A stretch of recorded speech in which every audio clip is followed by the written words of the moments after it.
Stories of Ships and the Sea by Jack London. Story 2. Typhoon off the coast of Japan. Jack London's first story, published at the age of 17. It was 4 bells in the morning watch. We had just finished breakfast when the order came forward for the watch on deck to stand by, to heave her to, and all hands stand by the boats. "Port! Hard a port!" cried our sailing master. "Clew up the topsails! Let the flying jib run down! Back the jib over to windward and run down the foresail!" And so was our schooner Sophie Sutherland hove to off the Japan coast, near Cape Jerimo, on April 10th, 1893. Then came moments of bustle and confusion. There were 18 men to man the 6 boats. Some were hooking on the falls, others casting off the lashings. Boat steerers appeared with boat compasses and water breakers, and boat pullers with the lunch boxes. Hunters were staggering under 2 or 3 shotguns, a rifle, and heavy ammunition box, all of which were soon stowed away with their oilskins and mittens in the boats. The sailing master gave his last orders, and away we went, pulling 3 pairs of oars to gain our positions. We were in the weather boat, and so had a longer pull than the others. The first, second, and third lee boats soon had all sail set, and were running off to the southward and westward with the wind beam, while the schooner was running off to leeward of them, so that in case of accident the boats would have fair wind home. It was a glorious morning, but our boat steerer shook his head ominously as he glanced at the rising sun, and prophetically muttered, "Red sun in the morning, sailor take warning."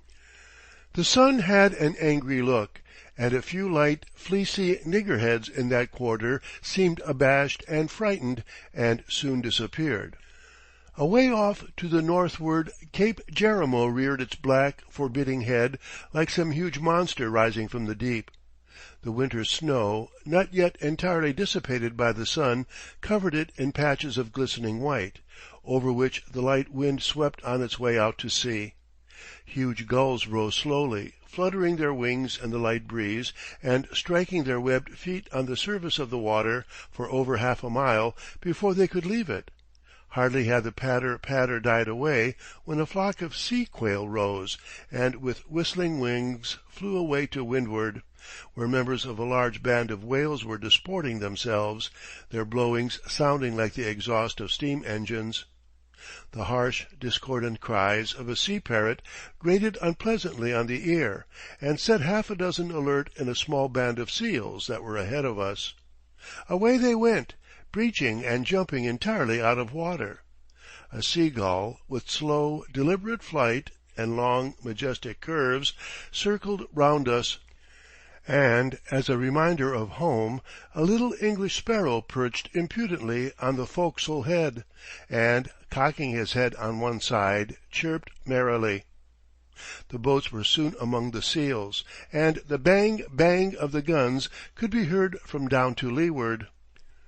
The wind was slowly rising, and by 3 o'clock, as, with a dozen seals in our boat, we were deliberating whether to go on or turn back, the recall flag was run up at the schooner's mizzen, a sure sign that with the rising wind the barometer was falling and that our sailing master was getting anxious for the welfare of the boats. Away we went before the wind with a single reef in our sail. With clenched teeth sat the boat steerer, grasping the steering oar firmly with both hands, his restless eyes on the alert.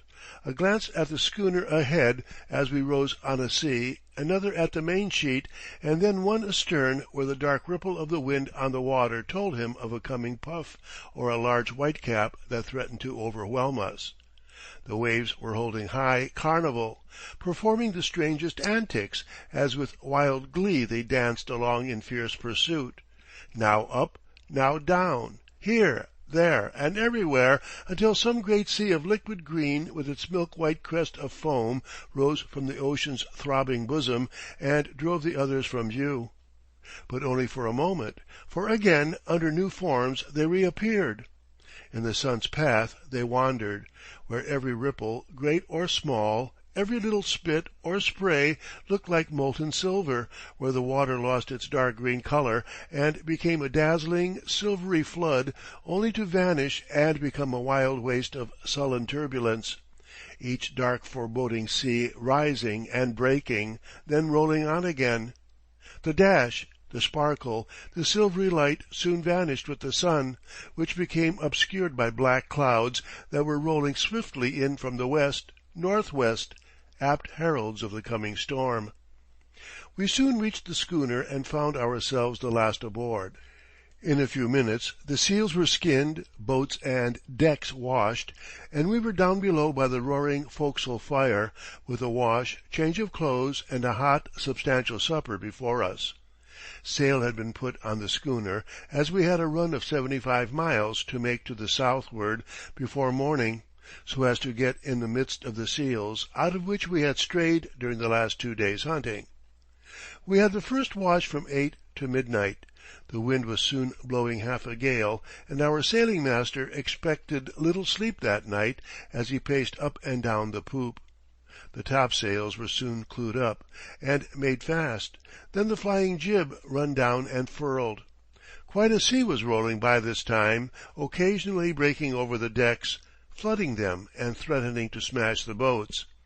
At 6 bells we were ordered to turn them over and put on storm lashings. This occupied us till 8 bells, when we were relieved by the mid-watch. I was the last to go below, doing so just as the watch on deck was furling the spanker. Below all were asleep except our green hand, the bricklayer, who was dying of consumption. The wildly dancing movements of the sea lamp cast a pale, flickering light through the forecastle, and turned to golden honey the drops of water on the yellow oilskins.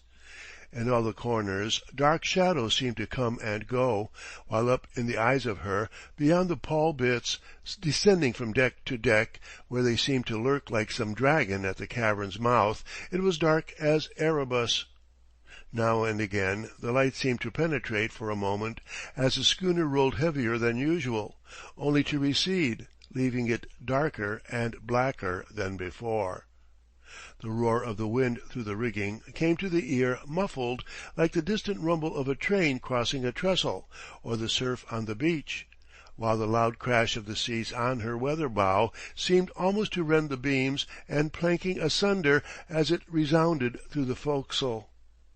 The creaking and groaning of the timbers, stanchions, and bulkheads, as the strain the vessel was undergoing was felt, served to drown the groans of the dying man as he tossed uneasily in his bunk.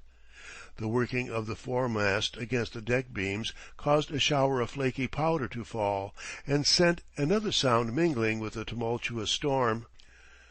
Small cascades of water streamed from the pawl bitts from the forecastle head above, and, joining issue with the streams from the wet oilskins, ran along the floor and disappeared aft into the main hold. At 2 bells in the middle watch, that is, in land parlance 1 o'clock in the morning, the order was roared out on the forecastle, "All hands on deck, and shorten sail." Then the sleepy sailors tumbled out of their bunk and into their clothes, oilskins and sea boots, and up on deck. 'Tis when that order comes on cold, blustering nights that Jack grimly mutters, "Who would not sell a farm and go to sea?" It was on deck that the force of the wind could be fully appreciated, especially after leaving the stifling forecastle. It seemed to stand up against you like a wall, making it almost impossible to move on the heaving decks, or to breathe as the fierce gusts came dashing by. The schooner was hove to under jib, foresail, and mainsail. We proceeded to lower the foresail and make it fast. The night was dark, greatly impeding our labor. Still, though not a star or the moon could pierce the black masses of storm clouds that obscured the sky as they swept along before the gale, nature aided us in a measure. A soft light emanated from the movement of the ocean. Each mighty sea, all phosphorescent and glowing with the tiny lights of myriads of animalcula, threatened to overwhelm us with a deluge of fire. Higher and higher, thinner and thinner. The crest grew as it began to curve and overtop, preparatory to breaking, until, with a roar, it fell over the bulwarks, a mass of soft glowing light and tons of water which sent the sailors sprawling in all directions and left in each nook and cranny little specks of light that glowed and trembled till the next sea washed them away, depositing new ones in their places. Sometimes several seas following each other with great rapidity and thundering down on our decks filled them full to the bulwarks, but soon they were discharged through the lee scuppers. To reef the mainsail we were forced to run off before the gale under the single reefed jib. By the time we had finished, the wind had forced up such a tremendous sea that it was impossible to heave her to. Away we flew on the wings of the storm through the muck and flying spray. A wind sheer to starboard, then another to port, as the enormous seas struck the schooner astern and nearly broached her to. As day broke we took in the jib, leaving not a sail unfurled. Since we had begun scudding she had ceased to take the seas over her bow, but amidships they broke fast and furious. It was a dry storm in the matter of rain, but the force of the wind filled the air with fine spray, which flew as high as the cross trees and cut the face like a knife, making it impossible to see over 100 yards ahead. The sea was a dark lead color, as with long, slow, majestic roll it was heaped up by the wind into liquid mountains of foam. The wild antics of the schooner were sickening as she forged along. She would almost stop, as though climbing a mountain, then rapidly rolling to right and left as she gained the summit of a huge sea, she steadied herself and paused for a moment, as though affrighted at the yawning precipice before her. Like an avalanche, she shot forward and down as the sea astern struck her with the force of 1,000 battering rams, burying her bow to the catheads in the milky foam at the bottom that came on deck in all directions, forward, astern, to right and left, through the hawse-pipes and over the rail. The wind began to drop, and by 10 o'clock we were talking of heaving her to. We passed a ship, 2 schooners and a 4-masted barkentine under the smallest canvas, and at 11 o'clock, running up the spanker and jib, we hove her to, and in another hour we were beating back again against the after sea under full sail to regain the sealing ground away to the westward. Below, a couple of men were sewing the bricklayer's body in canvas, preparatory to the sea burial. And so with the storm passed away the bricklayer's soul. End of Story 2. Recording by William Tomko.